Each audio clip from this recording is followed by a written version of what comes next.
Okay, maraming salamat. Napakaganda ng awit na yan, ano? At it is indeed a blessing to claim that Christ is ours. Christ is mine. Magpatuloy po tayo sa ating pong pag-aaral sa Book of Galatians na pinamagatan natin itong series na ito na The Gospel of True Freedom. So let me invite you to Galatians chapter 3, verses 10 to 14. Galatians chapter 3, verses 10 to 14. Babasahin ko po sa ABAP o ang bagong ang Biblia. Sapagkat ang lahat na umaasa sa mga gawa ng kautusan ay nasa ilalim ng sumpa. Sapagkat nasusulat, sumpain ang bawat isang hindi sumusunod sa lahat ng mga bagay na nasusulat sa aklat ng kautusan.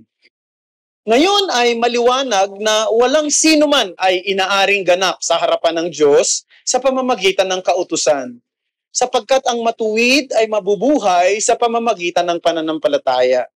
Subalit, ang kautusan na hindi nakasalig sa pananampalataya sa halip, ang gumagawa ng mga iyon ay mabubuhay sa mga iyon. Tinubos tayo ni Kristo mula sa sumpa ng kautusan, nang siya'y naging sumpa para sa atin, sapagkat nasusulat, sumpain ang bawat binibitay sa punong kahoy. Verse 14, upang kay Kristo Jesus, ang pagpapala ni Abraham ay dumating sa mga hentil upang ating tanggapin ang pangako ng Espiritu sa pamamagitan ng pananampalataya. Ito po ang salita ng Panginoon. Palagay ko doon sa iba sa inyo, narinig na ninyo itong kwentong ito. I'm not sure if it is true, pero palagay ko hindi, no? Parang kwento lang talaga ito na merong moral lesson. So, once upon a time, ay merong isang mahirap na man, isang lalaki na medyo sobrang hirap ng buhay niya at nakatira siya sa isang small village. At ang paraan lamang para mabuhay sila, makakain, ay mangolekta siya ng mga tuyong mga kahoy sa gubat. At yung ilan doon, ibebenta niya, para yung iba naman ipanggagatong niya para sila ay makaluto ng pagkain. So sa kalagayang yon, ng hirap ng kanilang buhay, at meron lang siyang nag-iisang anak na lalaki, magkasama sila, parang nag-iisip-isip yung mga tao doon sa small village na yun. Siguro itong lalaking ito talagang nasa ilalim ng sumpa. No? Kasi sobrang hirap naman ang buhay nila. Ngayon, itong lalaking ito ay meron lamang siyang pag-aari na iisa. Ang property na meron siya, isang kabayo. No? Yun lang ang meron sa kanya. Isang araw, itong kabayong ito ay biglang nawala.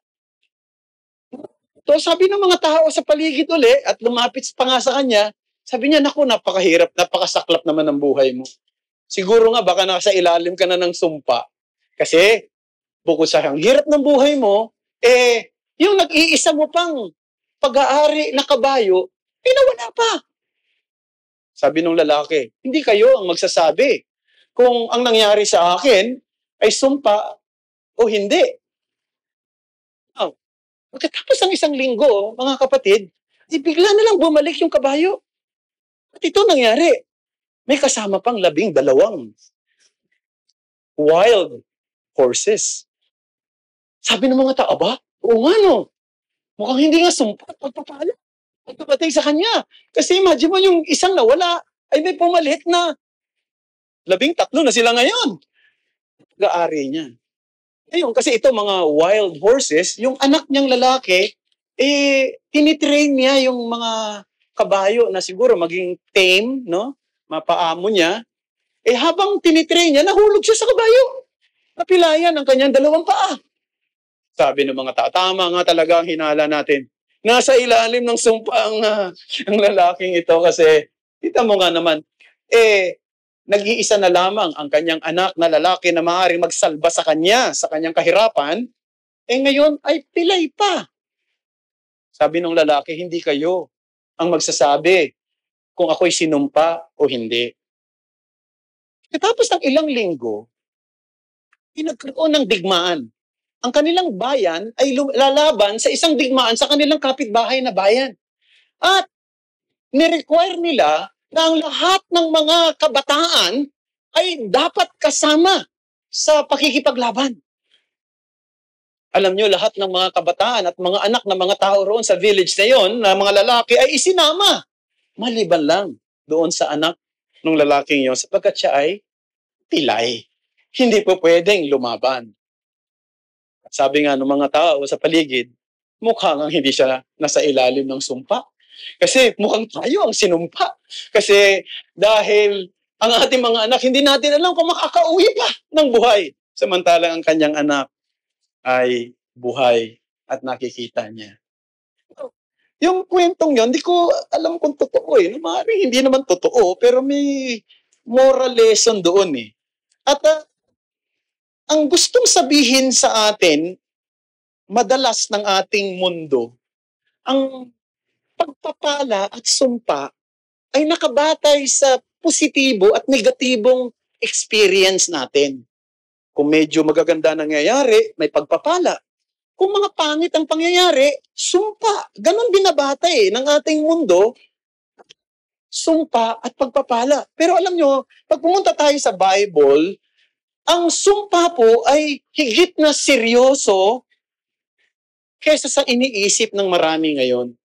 Because curse in the Bible means destruction, death, and divine judgment.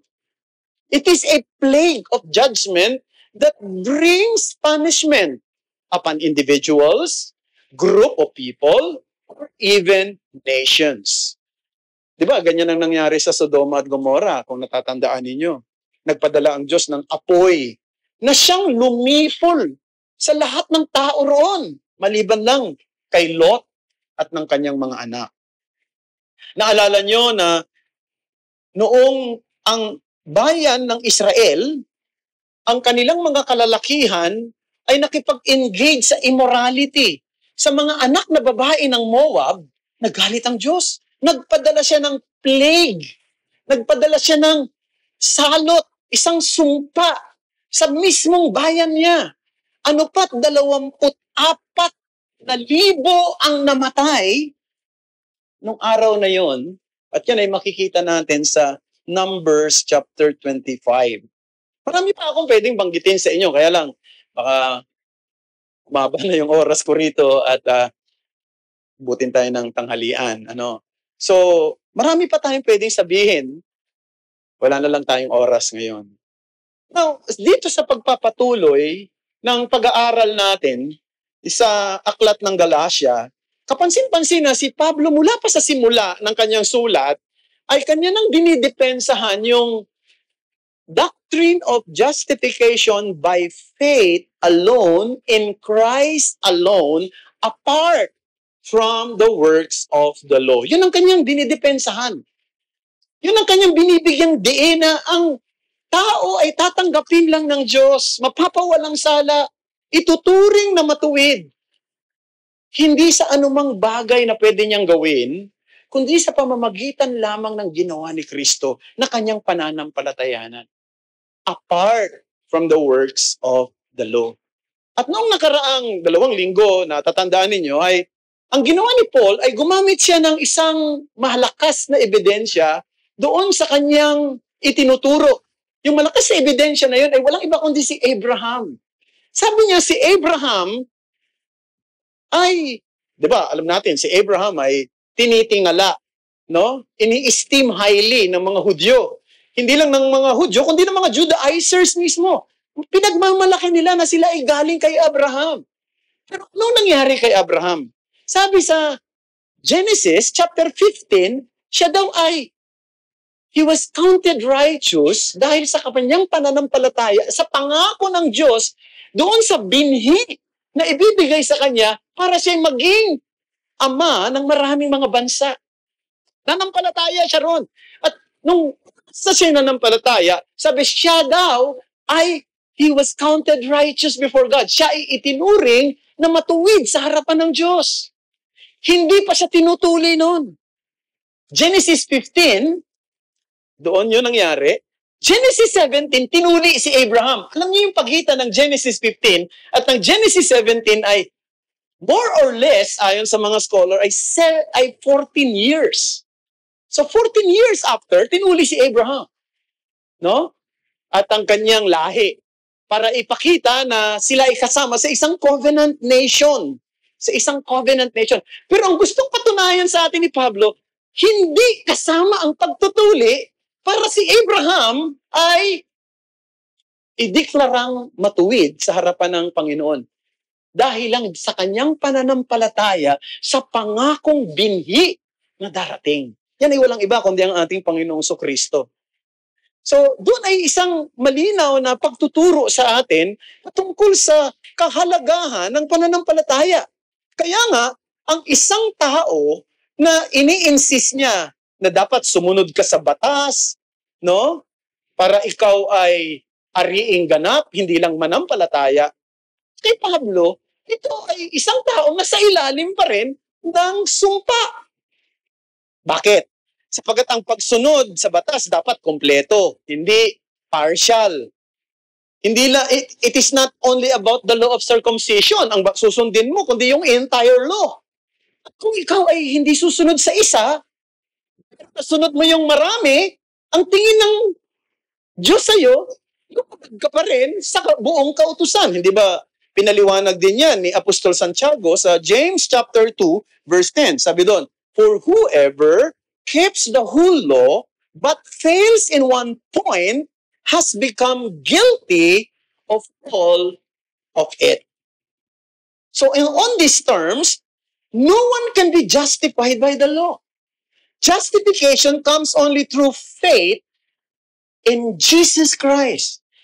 Sapagkat si Jesus Christ lang ang nakasunod ng buong-buo sa batas ng Diyos at siya rin ang tumanggap ng sumpa ng batas alang-alang sa kanyang mga mananampalataya. Now, napansin niyo na medyo paulit-ulit tayo doon sa bagay na yun. Sapagkat si Pablo paulit-ulit din doon sa kanyang pagtalakay dito sa Book of Galatians patungkol sa katotohanan yan. At ang mensahe na gusto kong bigyang pansin natin ngayong umaga ay ito. Through Christ, who took our curse, we now live under God's blessing. Sa pamamagitan ni Kristo na tumanggap ng sumpa na dapat ay para sa atin, ngayon tayo ay nasa ilalim ng pagpapala ng Diyos. Meron akong tatlong bagay na gustong bigyang pansin. Unang-una, let's look at the declaration of the curse. Pangalawa, the death of the curse. Number 3, the deliverance from the curse. Now, first, the declaration of the curse. Let us read again verse 10 in ESV. For people who rely on works of the law are under a curse. For it is written, cursed be everyone who does not abide by all things written in the book of the law and do them. Two things are clear here. First of all, cursed are those who knowingly transgress the law. Ang sumpa ay para doon sa mga alam ang batas, pero sila ay lumalabag dito.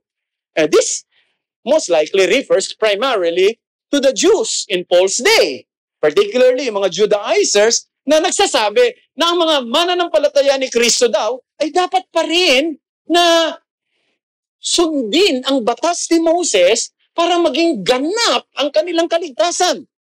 Ganap ang kanilang justification. Yung sinasabi rito ni Paul na works of the law, mga gawa ng kautusan. Now, perhaps, siguro yung mga Hudyo na ito, marami naman siguro sa kautusan especially sa Ten Commandments, ay nagawa nila. Halimbawa, yung first 4 commandments. Maaring maraming Hudyo ay nakakasunod doon. Huwag kang magkakaroon ng ibang Diyos maliban sa akin. Huwag kang gagawa ng mga inanyo ang larawan, di ba? Ng mga rebulto. Pangatlo, huwag mong gagamitin ang pangalan ng Panginoon sa walang kabuluhan. Pang-apat ay ipangilin mo ang araw ng Sabat. Pero kamusta naman yung ika-6 hanggang ika-10? Lalo na yung number 6, honor your father and your mother. No? Sorry, number 5 pala. Buti na lang, nandiyan yung asawa ko na nangongorek. Dapat mamaya mo na ako kinorek eh. Joke lang. Tama, number 5 nga naman yun. Ano? Number 5, honor your father and your mother. Yung number 10. Ano yung number 10? You shall not covet. Huwag kang maghiimbot. Sino kaya sa kanila ang pwedeng magsabi sa kanilang sarili na hindi sila nag-imbot? Sapagkat yung pag-iimbot nandito yun sa puso, hindi sila nagnasa na gumawa ng mali sa kapwa. Hindi sila nagnasa na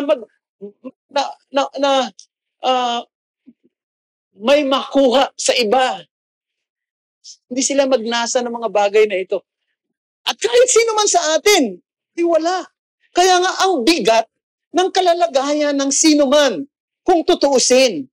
Kasi ang totoo mga kapatid, it is not enough to obey some of the laws all the time, nor all of the laws some of the time. God's standard requires perfect obedience to all His laws at all times. Sinasabi ng salita ng Diyos. At yung bagay na yun, hindi natin kayang gawin. Something that is completely beyond our ability. Because we are sinners. We are sinful in our nature. It's beyond our ability. Siguro, na-recall ninyo ito doon sa mga nagbasa na ng Pilgrim's Progress. Naalala nyo nung si Mr. Christian, ay masyado na mabigat yung burden ni Mr. Christian. Dala-dala niya sa kanyang likuran. Nakasalubong niya si Mr. Worldly Wise Man. No? Itong si Mr. Worldly Wise Man, nagre-represent siya o kumakataon siya sa tinatawag na worldly and carnal wisdom. At sa kanya ni Mr. Worldly Wise Man, itigil mo na yung pilgrimage mo. Tumigil ka na dyan sa pilgrimage mo at paghahanap ng sagot dyan sa mag-aalis ng bigat sa iyong dibdib at sa iyong likod. Ang gawin mo, pumunta ka sa isang village. May kilala ako doon sa village na yun. Ang pangalan ng village ay Village of Morality. Doon sa village na yon ay merong isang lalaki na makakatulong sa iyo. Ang tawag sa kanya ay si Mr. Legality. No?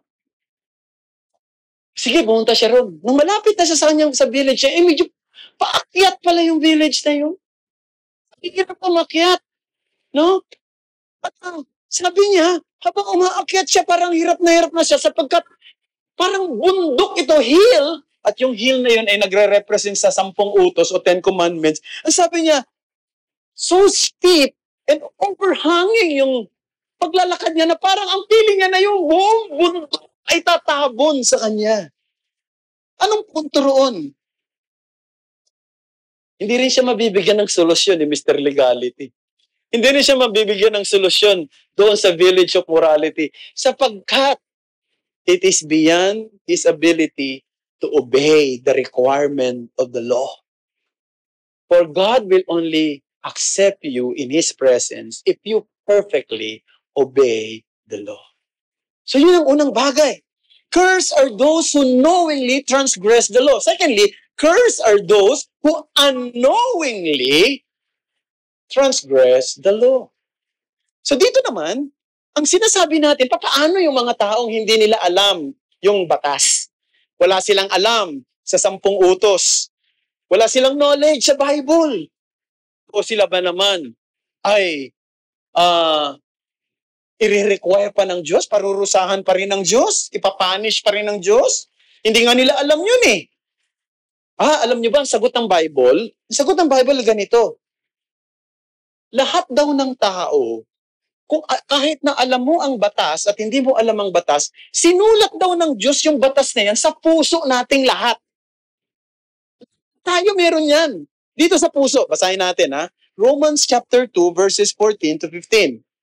For when the Gentiles who do not have the law, by nature, do what the law requires, they are a law to themselves, even though they do not have the law. They show that the word of the law is written in their hearts, while their conscience also bears witness, and their conflicting thoughts accuse or even excuse them. So meron daw conscience eh. Meron daw batas na nandito sa puso ng tao, hindi mo man daw alam kung ano yung written law, alam mo kung ano yung mabuti at masama. Bakit? Sapagkat sinulat ng Diyos yan sa puso mo. Kahit hindi mo alam kung ano ang sinasabi ng kautusan. Ang punto doon, lahat ng tao, may alam ka sa kautusan o wala, ay nasa ilalim ng sumpa ng Diyos. Every human being, all men are under curse. Lahat. Yung mga may alam at mga walang alam. Di ba, dito sa ating, di ba, nasa batas ba natin yan, Ate Banji, yung sinasabi na ignorance of the law excuses no one? Ano, ate? Ignorance of the law. Yun, from compliance therewith. No? So, ibig sabihin, kahit hindi mo alam, yung batas, mananagot ka pa rin kapag kami paglabag ka na ginawa roon. Halimbawa, no? Nakakahiya man, kikwento ko sa inyo. No? Ako'y pumunta may dinalaw ako sa hospital dyan sa Alabang. Inaisip ko magmadali dahil nga matraffic. So, nagmotor ako. No? Ngayon, hindi ko naman alam kasi usually pag nagmumotor ka, di ba, singit ka rito, overtake ka rito. Ako, pag umo-overtake po ako, hindi ako umo-overtake sa kanan kasi gusto ko dito sa kaliwa. Dahil pag umo-overtake ka sa kaliwa, at least nakikita ka nung driver, di ba, sa side mirror. Yung iba hilig kung saan-saan eh. Ako dito ako umo-overtake. Sa may Muntinlupa, tapos dyan, pagka malapit ka na doon sa City Hall, no, hindi ka pwedeng lumagpas doon sa guhit. Kahit umapa ka lang doon sa guhit, alam mo, counterflow na yon. So, ang traffic, nagmamadali na ako pag gano'n. Meron na nakaabang na nakaganon doon sa ano. Bisa. Sabi ko, bakit po, sir? Counterflow. Sabi niya sa akin, ha? Dito sa San Pedro, saan man akong lugar? Man yun, ginagawa ko nga yun eh. Biglang doon, meron palang batas. Yung pala ay isang city ordinance. Bawal tumapak doon sa guhit. Ngayon, sinabi ko, hindi ko alam eh. Sabi niya, yan po ang batas. Sige, akin ang lisensya mo. Hindi ko nalang sinabi, pastor po ako eh. Nahihiya ako kasi nga naman ako'y lumabag sa batas. Anong punto ron? Kahit hindi ko alam yung batas nila, wala akong magagawa. Because ignorance of the law excuses no one. Let's go to the second heading. The depth of the curse. The depth of the curse. Verses 11 to 12. Now, it is evident that no one is justified before God by the law, for the righteous shall live by faith. But the law is not of faith, rather, the one who does them shall live by them. May dalawang bagay na gusto kong pansinin natin dito sa binasa natin. First of all, the deficiency of the law. The law cannot make us good. The law cannot make us acceptable before God. Anong nagagawa ng batas? Ang nagagawa lang ng batas ay ilantad na tayo ay hindi okay sa harapan ng Diyos. Ang nagagawa ng batas ay i-expose ang ating kasalanan. Ipakita sa atin na tayo ay lumabag na sa kanyang kalooban. Romans 3:20b. Through the law comes knowledge of sin. So ang batas po ay katulad sa isang mirror. na nagsasabi na mayroong dumi ang ating mga mukha. Pero wala siyang kakayanang linisin ang ating mukha. Tama? Nire-reveal din ng batas yung ating guilt sa harapan ng isang banal na Diyos at pinapakita na tayo walang magagawa, pero hindi niya kaya tayong tulungan na makatakas sa kontrol at sa sumpa ng kasalanan. Yun ang katotohanan, mga kapatid. The deficiency of the law. The distinction of faith. Diba sabi niya rito, for the righteous shall live by faith. But the law is not of faith. Rather, the one who does them shall live by them.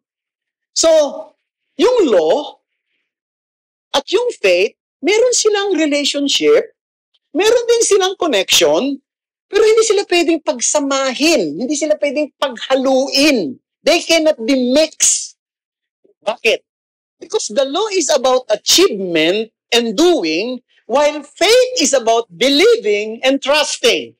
Ulitin ko, sa Tagalog, ang batas ay patungkol sa pagsunod. Samantalang ang pananampalataya ay patungkol sa paniniwala at pagtitiwala. Ang isang tao ay pwede lang magtiwala sa natapos na ginawa ni Kristo o sa kanyang sariling performance. Hindi niya pwedeng pagsamahin yun. Now, para ma-illustrate ko lang ito, no, mga kapatid, hindi naman perfect itong illustrations na ito.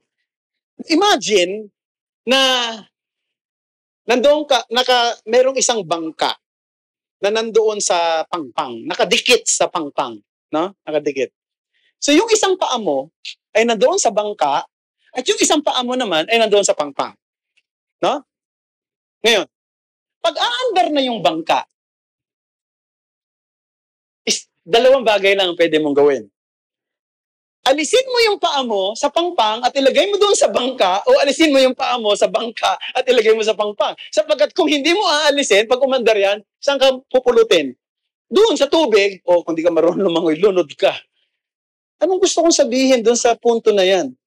Hindi pwedeng pagsamahin ang pananampalataya at ang pagsunod sa batas para tayo ay maligtas. Hindi siya pwedeng i-mix up. They cannot go together in the matter of salvation. Only faith in Christ saves.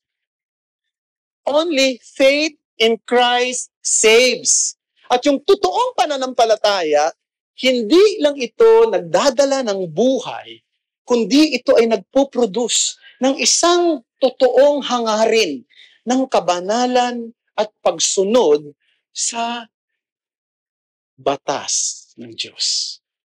Kung ang isang tao nagkaroon na ng tamang pananampalataya, nanampalataya na siya ng totoo kay Kristo, isa sa mga gagawin nito sa buhay niya, bibigyan siya ng hangarin na makasunod sa batas ng Diyos. Pero hindi sila pwedeng pagsamahin para sa usapin ng kaligtasan.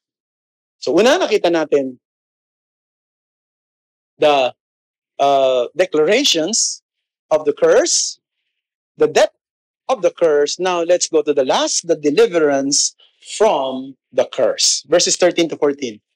Christ redeemed us from the curse of the law by becoming a curse for us. For it is written, cursed is everyone who is hung on a tree, so that in Christ Jesus the blessing of Abraham might come to the Gentiles, so that we might receive the promised Spirit through faith. Now, two things again. First, redemption that reverses the curse. Redemption that reverses the curse. At this point, Paul introduces a new term to describe the work of Christ. Ang sabi niya, He redeemed us. Yung salitang redemption sa panahon ni Pablo ay commonly ginagamit yan sa slave market. So, imagine nyo yung nung unang panahon, may mga palengke at isa sa mga binebenta roon sa palengke ay mga slave, no, mga alipin.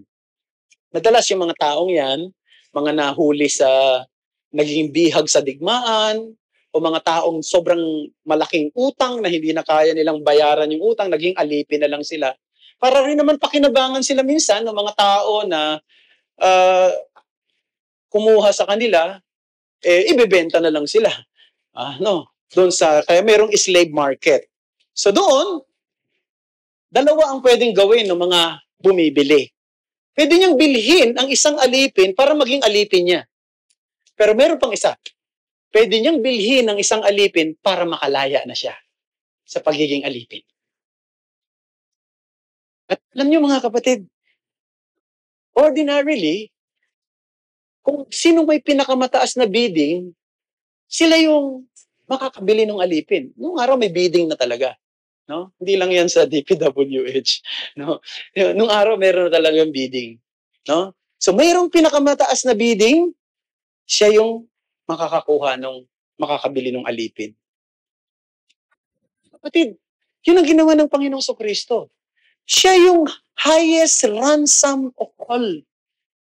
Siya yung costly price. Jesus had endured the curse of God on our behalf. So, yun yung Sunday school natin ngayon, di ba? Parang nagkaroon ng connection dito sa preaching natin. Jesus endured the curse on God on our behalf. And He is the highest bidding of all. He is the priceless cause. And to understand what this means, it helps us to know the Old Testament law about the execution of a criminal. Basahin natin yung Deuteronomy chapter 21, verses 22 to 23. So, isipin natin yung nangyari sa krus ng Panginoon Kristo. Pero bago nangyari yun, binanggit ni Butch kanina sa kanyang pagtuturo na, di ba, talagang sa punong yung tao na pinapako sa krus ay pinapako siya dyan, pero pagkatapos yan ay hindi siya pinatatagal. Kung Hudyo yan, sa lupain ng mga Hudyo, hindi nila pinatatagal yan. Hindi nila hinahayaan na aabot ng hanggang kinabukasan. Madalas. No? Pero saan ba nila nakuha yung idea na yon? Hindi yan costume. No? Hindi yon costumbre. No? Hindi, sorry. Hindi yung costume. Hindi ko na yung costume na sabi ko. Ano? Hindi yung costume. Hindi yung costumbre. Basahin natin Deuteronomy 21, 22 to 23. Kung ang isang lalaki ay magkasala ng kasalanang nararapat sa kamatayan at siya'y papatayin at siya'y ibinitin mo sa isang punong kahoy, ang kanyang bangkay ay hindi dapat manatili ng magdamag sa punong kahoy. Dapat siyang ilibing sa araw ding iyon, sapagat ang taong binitay ay isinumpa ng Diyos upang huwag mong marumihan ang iyong lupa na ibinigay sa iyo ng Panginoon mong Diyos bilang pamana. So napansin niyo rito that the purpose of hanging criminal in such a manner was to expose his crime to public shame, para hiyain siya. At yung pagtataas ng kanyang katawan doon sa punong kahoy ay nagpapakita na siya nasa ilalim ng sumpa ng Diyos. However, sa kanilang batas, kinakailangang alisin siya, no, bago maggabi, sapagkat hindi pa pwede na sa lupa ng Diyos ay meron pa ring nakahang doon sa tree, no? So, it only happened na si Jesus Christ ay abutin na siya ng Sabat kung kung sakaling nandoon siya ay nakahang. Alam mo, usually pagka buhay pa yung tao na nandoon, ay papatayin na lang nila ng kusa. Yung sabi, babaliin yung kanyang paa, no, para lang sa ganun babaliin yung kanyang buto para lang sa ganun ay mamatay siya ng kusa. Kasi tama sabi ni Butch, yung cross, ang intention ng cross ay hindi para patayin ng bigla yung tao, kundi para patayin ng unti-unti. Yung katulad ng kantang Killing Me Softly, parang ganun. Unti-unti siyang pinapatay, pinahihirapan, pinoprolong yung kanyang agony. Pero si Jesus Christ hindi na umabot nung gabi. Namatay na siya. No? Namatay na siya. Pagkatapos lang ng ilang oras, ay namatay na ang Panginoong Kristo para matupad na hindi masisira ang anumang bahagi ng kanyang katawan, no? Para nang sa ganon, ay maging sa kanyang muling pagkabuhay, ay makikita natin na buo ang kanyang katawan, bagamat ito'y puno ng sugat at puno ng mga wound. Ano? So, when Christ took our sins, yun ang ginawa. He became a curse not for His own sins, but for ours. Now, isipin niyo mga kapatid, kung ang isang tao na nakahang doon sa tree, sa paningin ng mga Hudyo ay isang kriminal na sa ilalim ng sumpa, napaka-offensive sa maraming Hudyo. Yun nangyari kay Jesus. Offensive yun. Anong tingin nila kay Jesus? Tingin nila isang kriminal. Sinumpa ng Diyos. Totoo yun. Sapagkat ang totoo, si Kristo ay napailalim sa sumpa ng Diyos alang-alang sa atin upang hindi na tayo mapailalim sa kanyang sumpa at maitransfer din sa atin yung kalayaan na dapat na sa ganon ay wala sa atin, pero dahil tinanggap ni Jesus ang sumpa, tayo ngayon ay malaya. God reverses the curse of the law through the Lord Jesus Christ. But not only that, the reception of the Spirit that restores the blessing. Yun sinabi rito dun sa verse 14, na ang sabi doon, in Christ Jesus, the blessing of Abraham might come to the Gentiles so that we might receive the promised Spirit through faith. So, you may recall na ang pangako ng Diyos kay Abraham ay pagpapalain ang maraming pamilya sa mundo. God promised that all the families of the earth will be blessed. Sino yun? Mga Gentiles. They would be blessed through Abraham. So, yung mga physical descendant ni Abraham ay kinakailang i-circumcise to be included in the covenant nation. Pero yung promise hindi sa bayan ng Israel lang eh. Promise universal.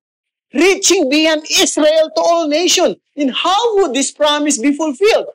Through Jesus Christ. Sa pamamagitan ni Kristo. Ang sino mang nagsuko ng kanilang buhay sa pagiging Panginoon ni Kristo, nagtiwala sa kanyang ginawang natapos doon sa krus, ay tumanggap ng pagpapala ni Abraham. At ano yung tanda?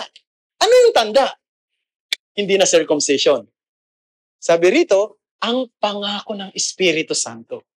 Ang pagdating ng Espiritu Santo, ang pananahan ng Espiritu Santo sa buhay ng bawat mananampalataya. The Spirit comes to live within us, to empower us to live in accordance to God's will. Life in the Spirit is truly wonderful, brethren. Why? Because, first of all, alam niyo yung Holy Spirit, para siyang battery na nagbibigay ng energy sa buhay pananampalataya na meron tayo. Para siyang isang ilawan na nagbibigay ng liwanag sa landasin na tinatahak natin.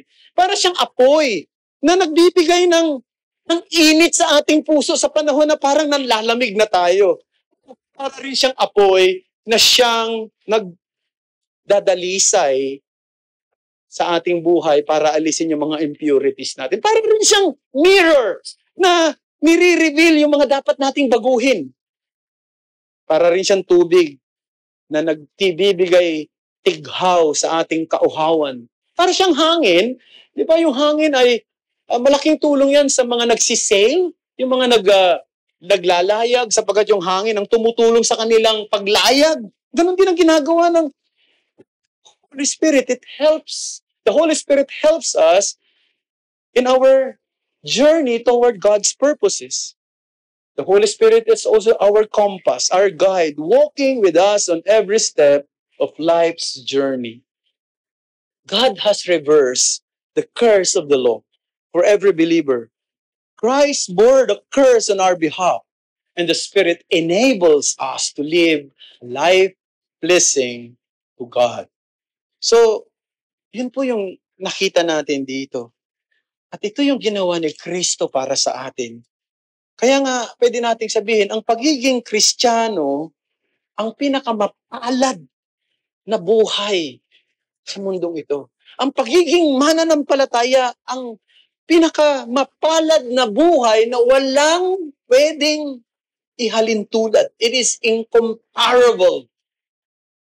Kaya, kung ikaw ay Christian ngayon, you have to be grateful to God. You have to be, di ba? You have to be thankful to God. Ano man yung kalagayan mo sa buhay, ba? Minsan, ang dami nating pinagdadaanan. Iba-iba nga lang yung pinagdadaanan ng iba sa atin. Pero if you're a Christian today, you are the blessed person in this world. You have a life incomparable. Walang katulad yan, mga kapatid. Sa pagtatapos natin, nabasa ko ang isang kwento minsan patungkol sa dalawang lalaki na na-capsize yung kanilang sinasakyang bangka sa taas ng Niagara Falls. No, alam niyo yung Niagara Falls na sa Canada.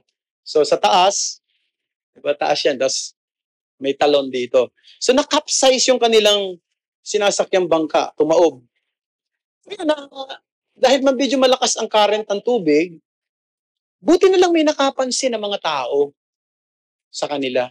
So ang ginawa, hinagisan sila ng lubid para kapitan nila. So kumapit naman sila roon. Pero yung isang lalaki, napansin niya na mayroong isang malaking troso na doon mismo sa tubig. Sa tingin niya, mukhang mas maliligtas siya sa malaking troso kaysa kumapit siya doon sa may lubid na ibinigay ng mga tao. Kaya, yumakap siya doon sa malaking troso. Pero yung malaking troso na yun, inanod din patungo doon sa talon at siya'y namatay. Isip-isip niya, magbibigay ito ng better support. Pero ano nangyari? Yun din ang siyang nagpahamak sa kanya. In the same way, brethren, maraming mga bagay na maaaring gusto nating hawakan para tayo maligtas. Maaaring yung pagiging relihiyoso mo, yung pagiging mapanalanginin mo, maaaring yung mga mabubuting gawa mo. Iniisip mo ito ang magliligtas sa'yo. Pero hindi, si Kristo lang ang ating kaligtasan, wala nang iba. Just cling on what He did at the cross. Rely on Him. Depend on Him. Si Kristo lang ang siyang magbibigay daan upang ikaw ay makatakas sa sumpa ng batas. At kung ikaw ay nagkaroon ng pananampalataya sa Kanya, ang Espiritu Santo ay mananahan sa iyo upang bigyan ka ng kapangyarihan at kalakasan sa puso mo na magawa mo yung mga bagay na tama. Ma-transform, mabago ang iyong mga pananaw. At ikaw ay bigyan din ng tulong at gabay upang ikaw ay makadaan sa daan ng kawalang hanggan tungo doon sa kanyang kalwalhatian. Magpasalamat tayo sa Panginoon sapagkat sa pamamagitan ng pagtanggap niya ng sumpa, tayo ay pinagpala. Maraming salamat sa inyong pakikinig. Manalangin tayo. Panginoong Diyos, marami pong salamat sa mga salita mo na aming napagbulayan ngayon pong umagang ito mula dito sa sulat ni Apostol Pablo sa mga taga-Galacia sa pagpapatuloy ng aming pong series in this book. Thank you, Lord, for the blessing thus far about justification by faith alone in Christ alone, apart from the works of the law. And indeed, we are so thankful.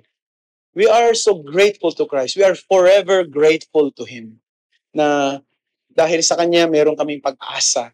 Dahil sa Kanya meron kaming direksyon. Dahil sa Kanya meron kaming buhay. Dahil sa Kanya merong nakalaang mabuti at walang kapantay na kondisyon ng buhay ang naghihintay sa aming lahat na mga mananampalataya. Ngunit, naiisip din namin ng mga mahal namin sa buhay, mga kaibigan, maaaring mga kasama na nandito ngayon sa bulwagang ito na wala pa sa iyo. Maawa kayo sa kanila, Panginoon. Sana'y dumating din sa kanila ang biyaya ng kaligtasan. Muli, ito ang aming samo at pasasalamat. Dalangin sa ngalan ni Jesus. Amen.